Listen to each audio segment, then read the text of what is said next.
right, so I hope you enjoyed that video and you had some time to think about your own classroom management experiences, maybe in your own K-12 environment. So if you can think back, maybe you had that class that was super organized and that because of that organization, the classroom ran well. Maybe you just had great connections with the teacher and the class as a whole was connected and had a great positive relationship with the teacher, and students did what they needed to do because they had that built-in respect. So I would imagine if we were in class right now, we would be brainstorming ideas. What did that classroom look like? What did that classroom feel like that was well managed as a classroom?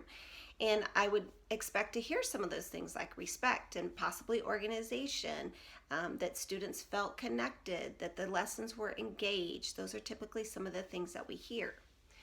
As we move on to understanding a little bit more about classroom management, we're particularly going to focus on some motivation. So you may have heard the term intrinsic motivation and extrinsic motivation. So what is motivating? What's that internal motivation? And then what are those motivators that we bring to the table, that we bring from the outside in, and how do we try to motivate students? So we're going to have you read an article. It's about 2.5 pages long. It's a very good article, timeless article from AlfieKohn. And AlfieKohn is a researcher in human behavior, and he has a lot to say about the classroom, about students, about what things work and what things you need to rethink about. And he has some very strong opinions. We would like for you to read this article very carefully.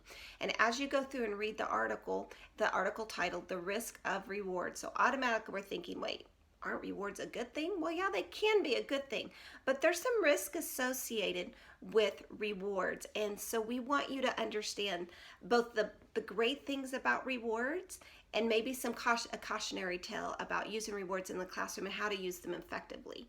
And sometimes you can see those connections of rewards. That's just an extrinsic motivation, and you're going to learn more about that in the video, or not the video, but the article.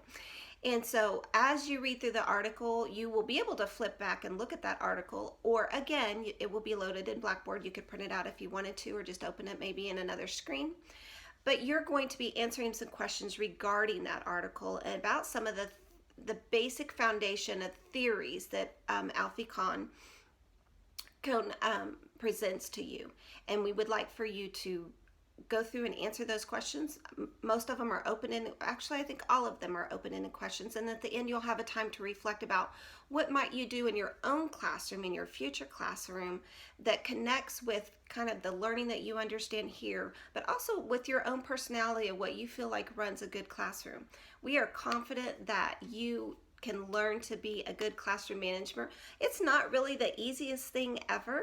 It takes some time to master, but there are some great teachers out there, and you're going to see some videos later in the semester, the next couple of weeks, with some great management tools.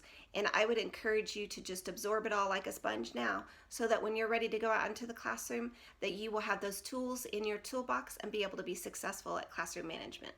So I hope you enjoyed this activity this week. We look forward to connecting with you again.